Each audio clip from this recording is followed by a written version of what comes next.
The general election is about 2.5 months away. Congresswoman Val Hoyle is in her first re-election campaign. Her Republican challenger is Monique DeSpain, and DeSpain's campaign has been hammering Hoyle for her relationship with a former CEO of cannabis company Mota. Let me bring you up to speed on the controversy. DeSpain has called for a federal investigation into Hoyle, and here are some of the allegations. Now, first of all, Mota was run by Rosa Cazares. Mota's legal issues were a focus of the controversy that ultimately brought down former Secretary of State Shemia Fagan. Cazares had a personal relationship with Hoyle when she was commissioner of the Bureau of Labor and Industries. That agency approved a $500,000 grant for a nonprofit connected to Cazares. Now, critics have accused Hoyle of having a particularly close relationship with Cazares, who donated to Hoyle's campaign. In the time since Hoyle was commissioner of Boley, Mota has been enveloped in controversy, and Cazares is now reportedly under investigation for tax issues and has been accused of millions of dollars in unpaid bills. In her first on-camera interview directly addressing those allegations, I asked the Congresswoman about her relationship with the embattled former CEO. Here now is the full interview with Representative Val Hoyle.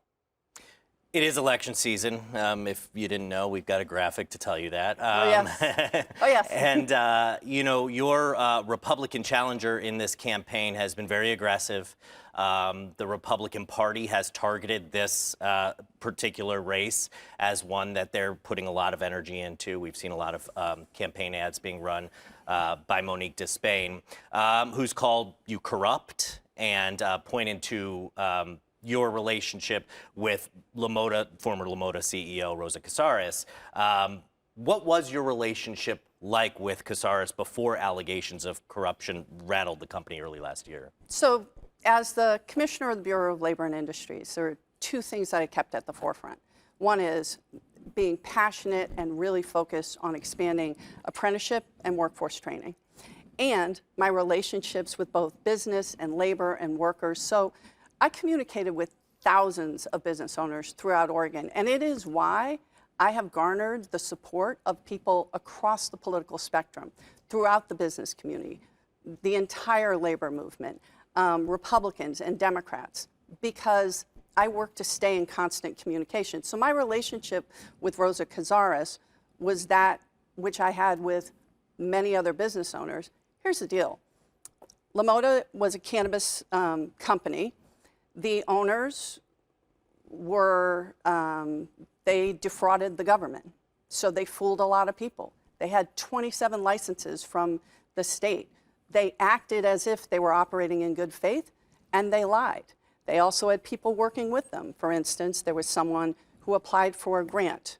And in that grant, this person, Laura Vega, lied that she was working with Rosa Cazares, that money would be sent to them.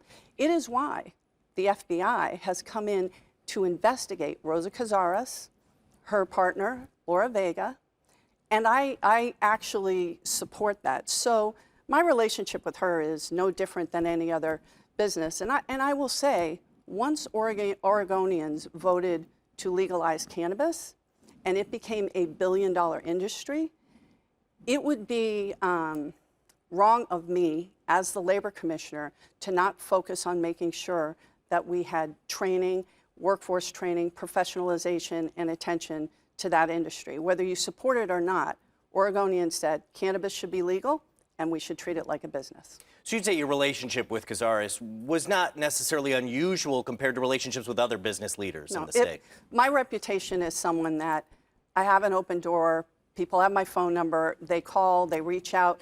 And even people who disagree with me will say that I have an open door and that I am easy to work with. That's how I have been incredibly effective, is that I reach out, I talk to people.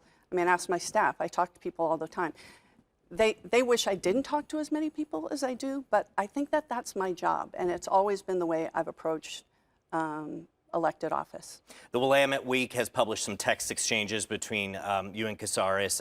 In one, she had asked you to write some letters of recommendation for a spot on a national cannabis board. Did you write those letters, and is that also normal to have that relationship with a business leader? Yes, it is normal, and what I did was looked at the information that I had available, which is that the state had granted them 27 licenses in good standing. This woman had said that she was going to pay into developing a workforce training program, right? So she lied. These people lied and defrauded the government. I want them held accountable to the fullest extent of the law, but like many other people and other businesses in Oregon, I was taken advantage of, I was lied to. Why wouldn't I write a letter of recommendation for someone from Oregon that appeared to be in good standing? When was the last time you spoke with Cazares? I have no, as soon as I found out that they lied on the application, tried to defraud the government, I didn't want anything to do with her, and I called for them to be held accountable. You mentioned that grant endeavor. Sure. Did your relationship with Cazares or her contributions to your campaign impact Boley's decision to reward a grant to Endeavor? So I'm really glad you asked that. The grant process, so it's Future Ready Oregon, came from the legislature. And what we did was we set up subcommittees to look over every grant application. As I was the commissioner and, the chair of a committee that was making the decision, and again, it's a body of governor-appointed people that make that decision, there was a clear firewall between me and the decision-making process. We had an auditor overlooking that process, and I had no sway. And in fact, in the text with Rosa Cazares, you can see she would ask numerous times, hey, I'm having this issue, and I redirected her to my apprenticeship director. So when it came to the council, which I'm the chair of, I only vote in if there's a tie, there were questions about the grant process. So I slowed it down, said they should come back with more information, and at that point, the council voted unanimously to award that grant. I did not put my finger on the scale, and in fact, there were many firewalls set up because we wanted to avoid even the appearance of impropriety. And again, Laura Vega lied, said that she was a separate organization from Rosa Cazares, that Rosa Cazares would be paying into this workforce training program, and the FBI has subpoenaed those financial records. And let me be clear, my opponent is saying I'm under federal investigation. That is a bold-faced lie. The woman running against me has nothing to run on, so she keeps shrieking all these false allegations, believing that Oregonians and the voters in this district aren't smart enough to do their own research. But fundamentally, I did not have an impact on the grant, and we made clear that I would not be able to. You mentioned the FBI investigation, which is still open, of course, into Cazares, into even former Secretary of State Shemia Fagan as part of it. You're not a target of that investigation. Have you been contacted by the FBI? I both haven't been contacted. No records of mine have been subpoenaed. What the FBI went to Boley for was information about where the money, the grant money, was given so that they could track how these people who defrauded the government used that money. And again, I want them held accountable to the fullest extent of the law. We had grants for other cannabis industries, for nursing apprenticeships, for many other things. And what I don't want is for, A, the apprenticeship programs in Oregon or from Boley to be colored negatively by these bad actors, or for good actors in the cannabis industry to be negatively impacted because we had people that were breaking the law.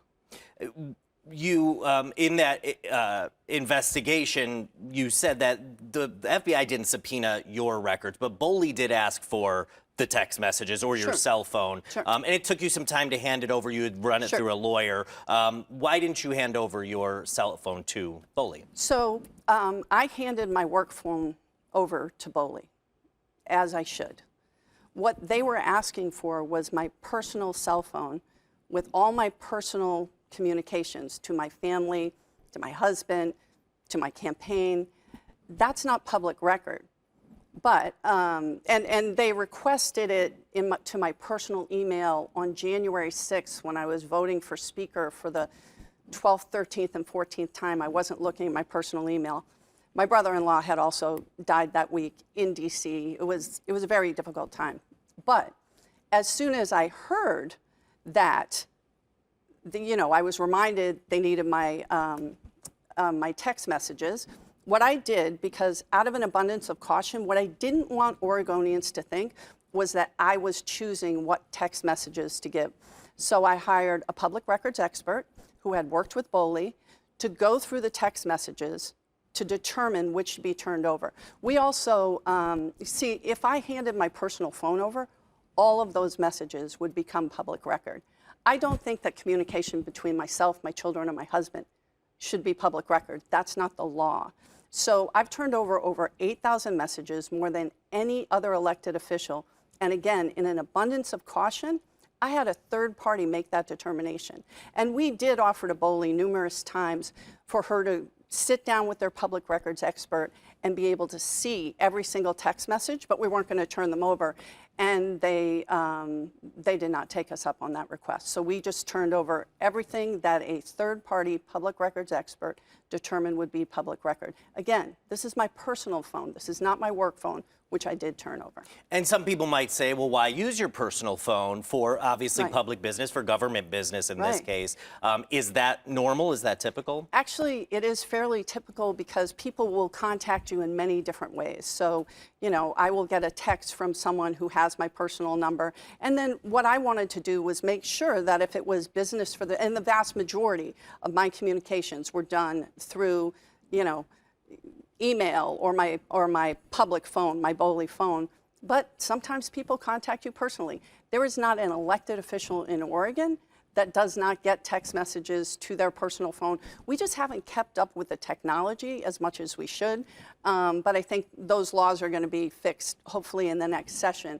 But it is actually quite common. And I will say, I have turned over more text messages. I have been more transparent than any other elected official in the state, to my knowledge. And again, I am not under investigation. I did this voluntarily because I believe in transparency.